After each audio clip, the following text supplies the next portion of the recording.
커피로 유명한 콜롬비아가 대마로 다시 한번 유명세를 떨칩니다. 이미 마야광 파블로 에스코바르로 유명세를 떨친 콜롬비아가 본격적인 대마 산업을 펼칩니다. Don't forget to hit the like button, subscribe, and turn on notifications.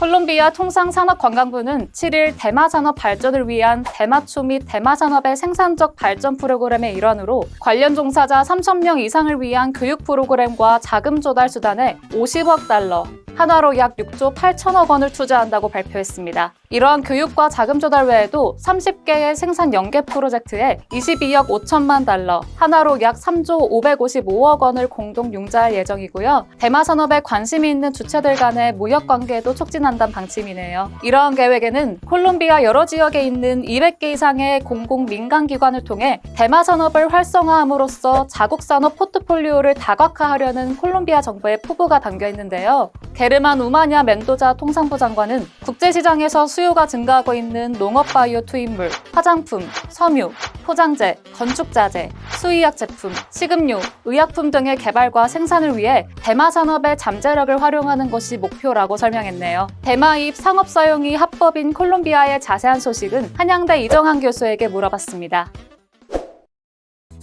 대만은 그 환각성에 대한 효과 때문에 부정적으로 인식이 되는 것이 사실입니다. 그럼에도 불구하고 대만은 여러 산업 분야에서 다양하게 활용될 수 있는 작물이고요. 대마란 것이 섬유를 만든다 그러면 굉장히 견고하고 내구성이 뛰어난 것이라고 볼 수 있겠고요. 대마 씨앗에서 추출되는 기름은 뭐 오메가3나 오메가6 같은 것들이 많아서 건강보조식품이나 식용유로 활용될 수 있다고 보시면 될 것 같습니다. 대마 씨앗 자체도 영양가가 높고 해서 이제 에너지 요소로 사용될 수도 있고요. 건축 자재로 써서 친환경 건축자도 되고 화장품용으로도 써서 이제 스킨케어라든지 헤어케어 제품의 어떤 피부 진정이라든지 수분 공급 기능을 위해서 다양하게 쓸 수 있습니다. 특히나 이제 최근 주목받고 있는 분야는 아무래도 의료라고 볼 수가 있는데 진통제라든지 항염증제, 신경보호 효과로 굉장히 주목을 받고 있고 일부 국가에서는 합법화되어서 이제 이미 의료용 목적으로 활용이 되고 있다라고는 말씀드릴 수 있을 것 같아요. 그럼에도 불구하고 사실 우리나라는 아직까지 갈 길이 먼 상태라고는 말씀드릴 수 있겠고요. 환각작용 때문에 사용되기 어려운 측면이 있고 물론 이제 환각작용에 대한 의존성이 좀 낮다라고는 하지만 이 환각작용이 있는 것이 분명하기 때문에 마약으로 분류되고 있는 상태다라고 보시면 될 것 같습니다. 대마 사업의 활용 산업의 어떤 잠재력이 주목됨에 따라서 국내 제약이라든지 바이오 기업도 역시 대마 성분으로 이제 편의성을 높인 뭐 제형을 연구한다든지 이런 것에 따라서 의료 산업의 혁신을 도모하려고 하고 있고요. 제형 제품이라든지 필름용 제품 같은 것도 이런 대마 성분과 합쳐서 높은 관심을 가지고 있다라고 보시면 될 것 같습니다. 사실은 THC라는 것이 정신 양리 활성이라고 이야기하는데 중독과 남용의 주된 원인이긴 하지만 CBD 같은 경우에는 의료용으로 활용성이 높아서 불안장애, 인식장애, 운동장애, 진통억제 등 기본적 효과가 있기 때문에 이러한 CBD를 잘 활용한 많이 개발을 하고 있다라고 아마 보시면 될 것 같습니다. 국내에서도 경북의 안동특구 지정 등 해서 대마 관련 연구 역시 조금 활발하게 진행된 상태다. 결국은 대마란 것이 환각작용하고 의존성 때문에 문제이긴 한데 의존성이 뭐 담배보다는 좀 낫다라고 이야기하지만요. 그럼에도 불구하고 의료용 활용성이 높은 성분들이 많아서 의학산업의 활용도가 아마 지속적으로 높아질 것 같다라고는 말씀드릴 수 있을 것 같습니다.